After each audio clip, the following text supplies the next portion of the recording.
¿Qué pasó, güey? It's your homeboy Quetzalcoatl.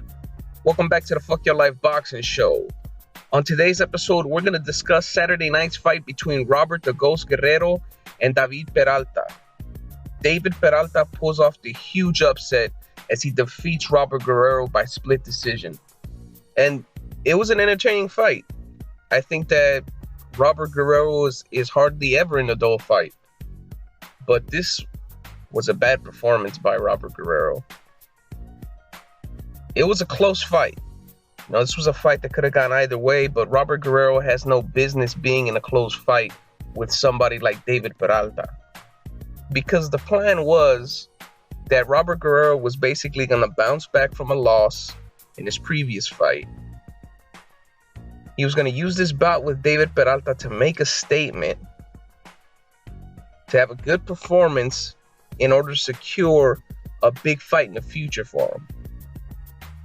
In interviews leading up to this bout with Peralta, Guerrero said that the fight that he was looking for was a rematch with Danny Garcia. That was a fight that he felt he won, and he wanted a title bout with Danny Garcia, who's the WBC champion. There were also talks about him possibly fighting Adrian Broner, having a rematch with Andre Berto, or even a rematch with Keith Thurman. But instead of talking about those possibilities, now people are wondering whether Robert Guerrero should continue to fight or where he goes from here. What is his status in boxing now? And Guerrero had gotten off to a good start in this fight. I thought that he won the first 4 rounds.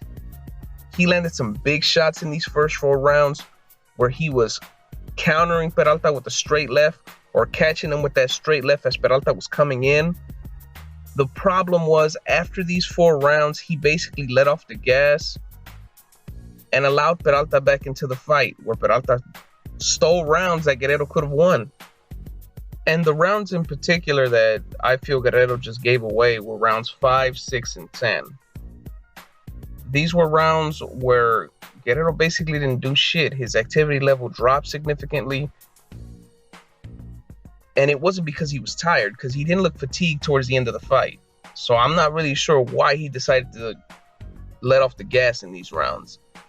David Peralta, his activity level basically stayed the same as in previous rounds during rounds 5, 6, and 10. And he stole these rounds just based on his activity. And Robert Guerrero caught a break in the fight as well. In the 9th round, Peralta caught him with a combination that sent him flying up against the ropes, and the ropes were the only thing that kept him up. At the same time, though, he was tripped while he was punched, so it could have gone either way, but most of the time when something like that happens, it's called as a knockdown. I wouldn't have had a problem with that. The ref for the fight was the dude I call the Cholo ref.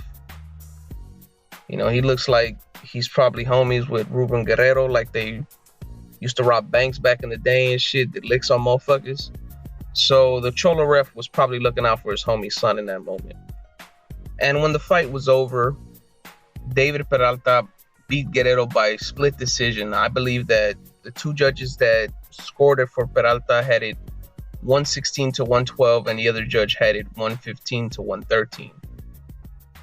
Had Guerrero won those rounds where he let off the gas, rounds 5, 6, and 10, Guerrero would have won the fight.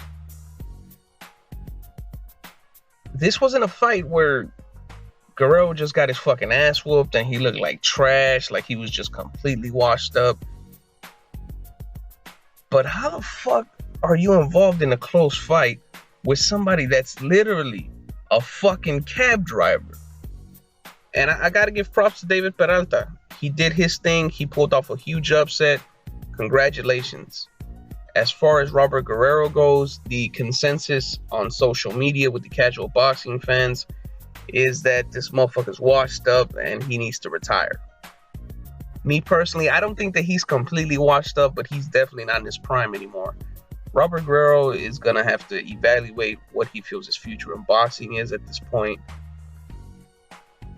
He had a fight with Aaron Martinez not too long ago where basically Christmas came early and he got a gift decision in that fight.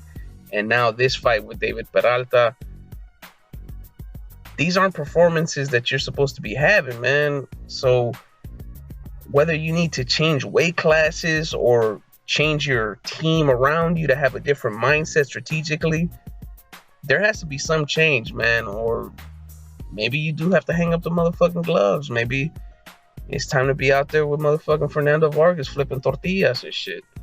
Because Robert Guerrero is a boxer who's been in the ring with fighters like Orlando Salido, Joel Casamayor.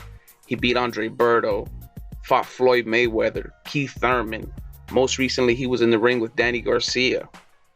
To go from fighting against well-known boxers like that to losing to cab drivers, something's wrong. And I saw an interview after the fight with Robert Guerrero's father, Ruben Guerrero. He had the interview with ES News, and he was saying that he thought Robert Guerrero won every round.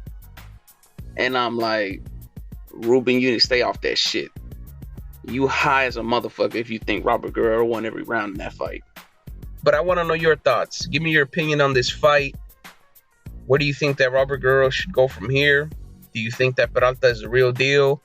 Or he pretty much just got a victory over somebody who is no longer in his prime? Let me know your thoughts in the comment section. And as always, if you like this shit, hit the like button, hit the subscribe button. This is your homeboy Quetzalcoatl, signing the fuck on out.